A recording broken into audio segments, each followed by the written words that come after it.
verdadero discipulado, vamos a identificar que no es discipulado.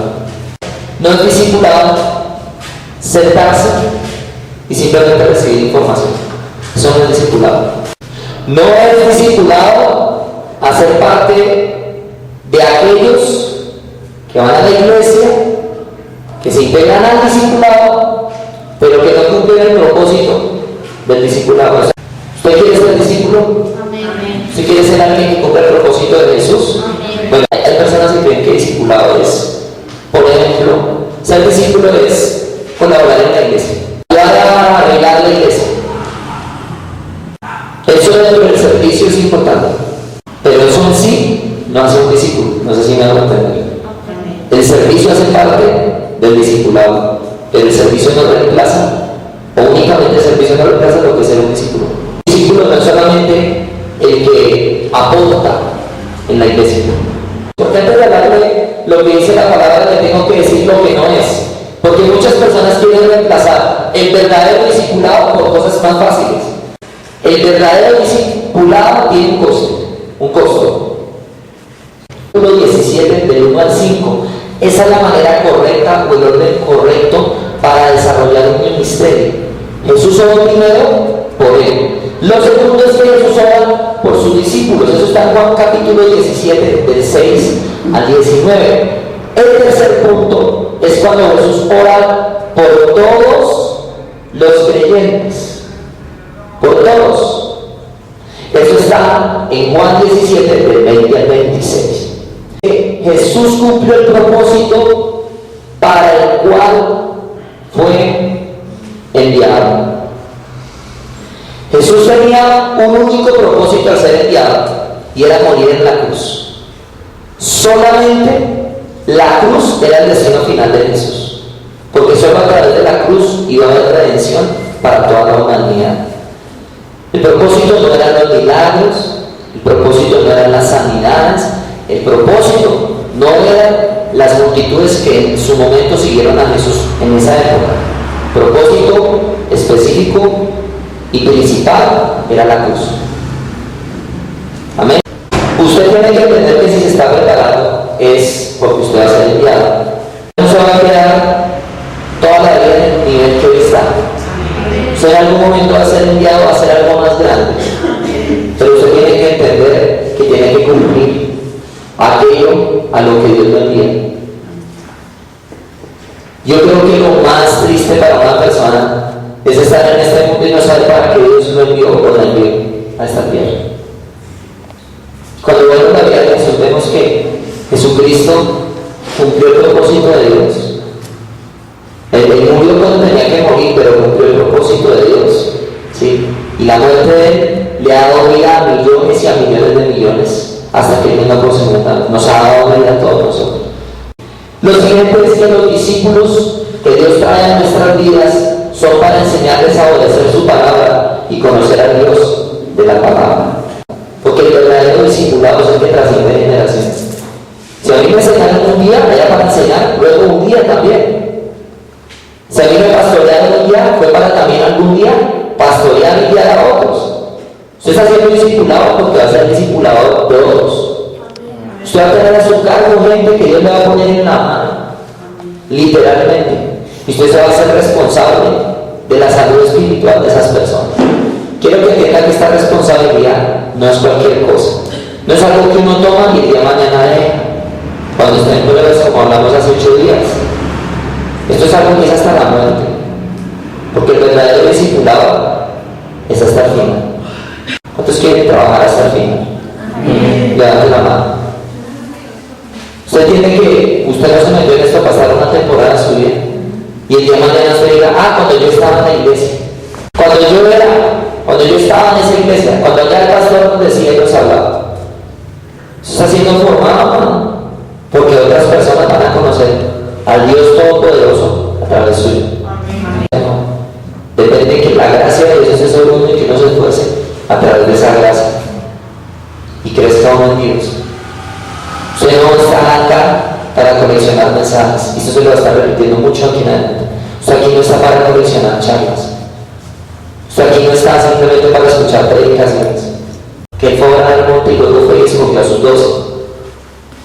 Usted tiene que empezar a orar desde ahora por los que van a ser sus discípulos. Amén. Desde ya. Hay gente que usted no conoce, pero que Dios conoce, que van a trabajar con usted, que usted va a ser el que los va a liderar a ellos, que usted va a ser el que los va a guiar, usted va a ser el que los va a pastorear a ellos. No yo. Porque vamos a entrar a otro nivel. Y cada persona acá que se está preparando va a ser responsable delante de Dios, principalmente delante del Espíritu Santo, y responsable con nosotros como pastores, dispuestos a rendir cuentas por cada alma que Dios les delegue a ustedes. ¿Cuánta palabra usted está estudiando? ¿Cuánto está hablando? ¿Cuánto está buscando de Dios para poder guiar a otros? Usted tiene que entender esto, que a medida que Dios bendice una iglesia, hermano, van a mandar más de cada miembro que hace parte del liderazgo. No va a demandar únicamente en un mayor nivel solo sobre los pastores. Eso va para todos, porque la ley es para todos. Y usted va a tener que dedicarse a esas otras personas. Ese es el verdadero discipulado. Recuerden que Dios es el que trae a nuestras vidas a esos discípulos. Aló. Amén. No se le olvide eso, porque hay veces que a la gente se le olvida que el que trae las almas a uno es Dios. Y entonces, le hago una experiencia. Hay personas que cuando están empezando, Dios medio los empieza a usar, medio empiezan a tener chispazos de unción y chispazos de que les llega una u otra persona, ya creen que es que son ellos los que hacen que eso acontezca. Y el verdadero crecimiento está en que las personas entiendan que Dios trae la gente a uno. Ese es el verdadero crecimiento. ¿Cómo se manifiesta que Dios está en un lugar? Porque Él es el que trae los recursos y trae las personas. Si usted va a dirigir a muchos, va a tener que entender que usted no va a tener una vida normal como la de todo el mundo. Porque el que vaya a dar a usted es tener autoridad. Y la autoridad hará que haya santidad, que haya rectitud. Dios los trae, es una parte. La otra parte es entender que Dios no los trae a nosotros para enseñarles a obedecer su palabra. ¿Aló? Amén. Amén. El principal propósito de que Dios le ponga gente a usted es que usted les enseñe a obedecer la palabra. No es otra cosa. No es que ustedes enseñen, les acomode la palabra como ellos quieran. Ustedes se van a ir dando cuenta. A medida que ustedes guíen a otros, se van a dar cuenta y van a entender por qué el pastor es como es. Y va a empezar a estar más de este lado que no de ese lado. Porque cuando uno dirige a otros es cuando uno empieza a entender por qué el que lo dirige y lo guía a uno es como es en su carácter. Porque es exigente, porque habla duro muchas veces, porque es cortante, porque no acepta todas las sugerencias que uno le da de autoridad. El que se somete a la autoridad va a tener autoridad. Va a tener que traer nuestras vidas a los discípulos para enseñarles a obedecer la palabra de Dios. Mire que hay un doble trabajo. ¿Por qué? Porque cuando usted le enseña a otro la palabra, a usted le toca estudiar la palabra. Por ejemplo, si yo le enseño a otros que tienen que honrar a padre y madre, eso me obliga a mí, a que yo también cumpla esa palabra y me la aprenda de memoria. ¿Qué pasa? Que yo ayudo a otros a ser mejor, pero eso me vuelve mejor a mí también. Amén. Y es donde muchos van a ser exigidos de parte de Dios. La otra parte es que ellos conozcan, es darles a conocer al Dios de la palabra. Pregunto yo, acá en esta iglesia solamente se lee y se predica la Biblia normal, o también está la manifestación del Dios de esta Biblia en este lugar. Ok, el siguiente punto dice, versículo 9, la prioridad de Jesús son los discípulos. Vamos a volverlo a leer. Dice aquí, yo ruego por ellos. Diga, por ellos. No ruego por el mundo, sino por los que me diste, porque tuyos son. La prioridad de Jesús son los discípulos. ¿Por quién está hablando? ¿Por qué? ¿Por qué? ¿Cuántos han leído los evangelios? Ya, los 4. Mateo, Marcos, Lucas, Juan, levante la mano. Bueno, si usted ayuda a los evangelios, yo le quiero preguntar, muéstrame una oración que Jesús haya hecho por la familia de ella.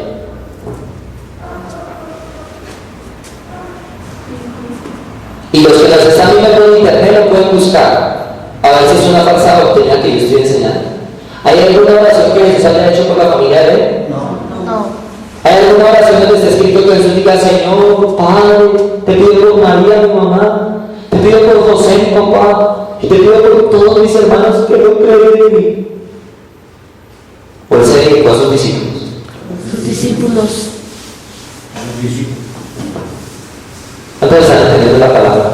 Amén. Pero usted ve Hechos capítulo 1 y capítulo 2 y va a ver que la mamá de Jesús y los hermanos de Jesús estaban ahí en el Pentecostés, cuando vino el avivamiento.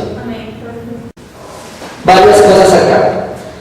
El propósito principal de Jesús fueron los discípulos, porque solo a través de ellos él iba a ser predicador. Póngase a pensar esto.